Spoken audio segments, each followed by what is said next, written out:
और मणिपुर को बार बार कहते हैं डबल इंजन सरकार, डबल इंजन सरकार। वहां तो कोई इंजन नहीं है, केंद्र का इंजन भी नहीं है और राज्य सरकार का भी इंजन नहीं है। अब क्रोनोलॉजी समझिए, गृह मंत्री बार बार कहते हैं ना, आप क्रोनोलॉजी समझिए। क्रोनोलॉजी क्या है?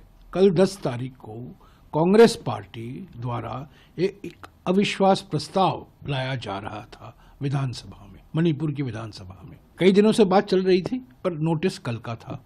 मुख्यमंत्री ने, एक माहौल बन गया था कि ये अविश्वास प्रस्ताव आ रहा है और बहुमत उनके पास नहीं है।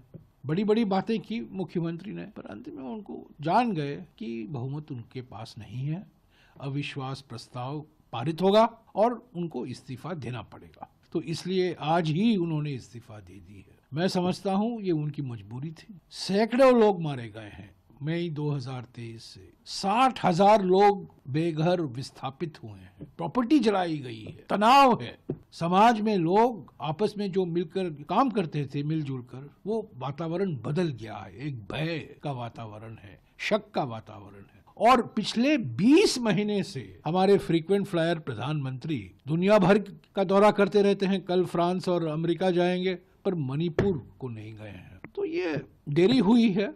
इस्तीफा, मुख्यमंत्री की इस्तीफा जो अभी दिया गया है उसमें देरी हुई है, पर जिम्मेदारी तो गृह मंत्री की है।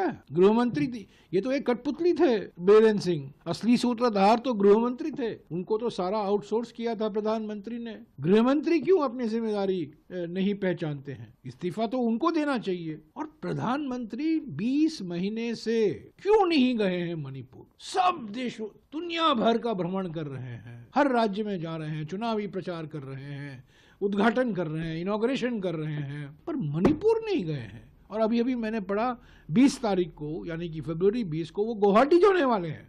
गुवाहाटी से इम्फाल तो आधे घंटे का बिल्कुल प्लेन राइड है प्राइम मिनिस्टर के जहाज में। वो मणिपुर क्यों नहीं जाते? तो ये इस्तीफा पहला कदम है। मणिपुर में स्थिति इतनी बिगड़ गई है कि मैं नहीं समझता हूँ कि एक नया मुख्यमंत्री आने से कोई फर्क पड़ेगा। सवाल ये है कि इतनी भारी बहुमत मिलने के बाद भी फरवरी 2023 को जनादेश मिला था बीजेपी और उनके सहयोगी दलों को, एनडीए को, भारी बहुमत, प्रचंड बहुमत, पर उसके बावजूद 15 यानी कि फरवरी 2022 को जब चुनाव हुआ था, 15 महीने के अंदर मणिपुर जलने लगा। क्यों? कारण क्या है?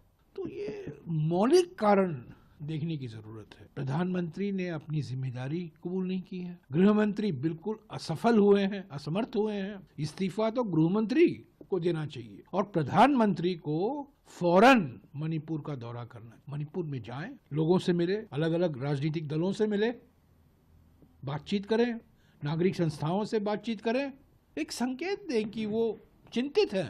और मणिपुर को बार बार कहते हैं डबल इंजन सरकार, डबल इंजन सरकार। वहां तो कोई इंजन नहीं है, केंद्र का इंजन भी नहीं है और राज्य सरकार का भी इंजन नहीं है।